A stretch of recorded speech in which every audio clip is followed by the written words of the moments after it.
Tahukah kalian bahwa ada sebuah cerita mengerikan yang terjadi di desa Karananding, Bengkulu Tengah, Provinsi Bengkulu.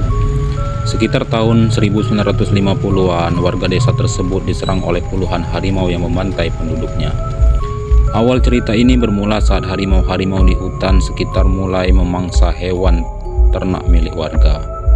Warga pun mengambil tindakan dengan memasang jerat atau perangkap untuk menangkap harimau-harimau tersebut.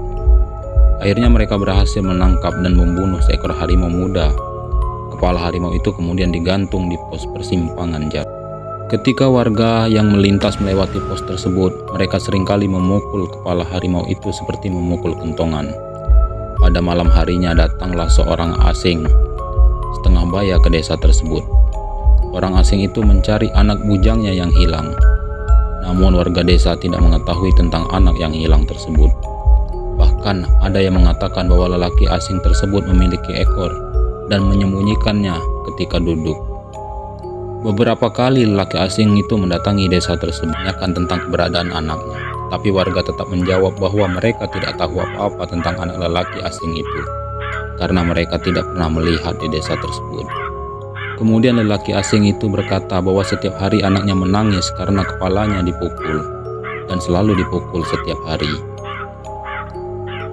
Jika anaknya tidak dikembalikan, ia berkata, lelaki asing itu akan mengajak rombongannya dan akan menghancurkan desa tersebut sampai rata.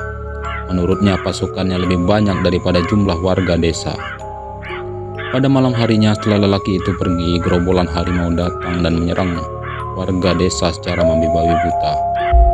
Banyak warga yang meninggal dalam serangan tersebut, dan yang ditemukan hanyalah sebagian tubuh mereka seperti kaki, tangan, ataupun kepala. Kejadian ini membuat warga sekitar ketakutan, dan akhirnya mereka lari meninggalkan desa. Beberapa dari mereka melarikan diri ke arah Kabupaten Kepahyang. Ada yang pergi ke desa Karangtinggi, ada juga yang lari ke kota Bengkulu. Warga meninggalkan semua harta benda mereka demi menyelamatkan nyawa mereka. Setelah 30 tahun berlalu, pemerintah mengirimkan tas migran dari Jawa untuk mendiami daerah tersebut.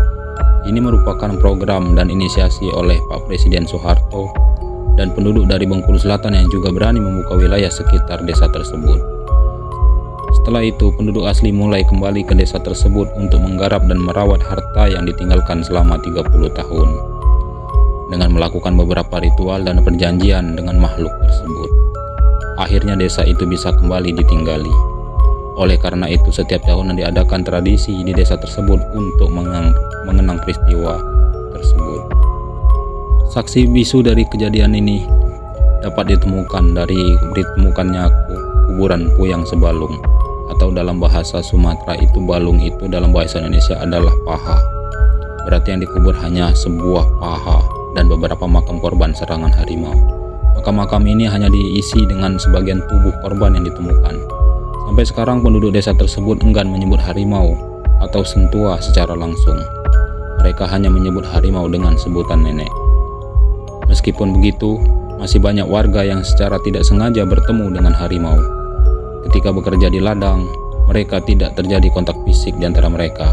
Namun tampaknya ada perjanjian yang mengikat antara manusia dan harimau, dan keduanya saling menghormati perjanjian tersebut.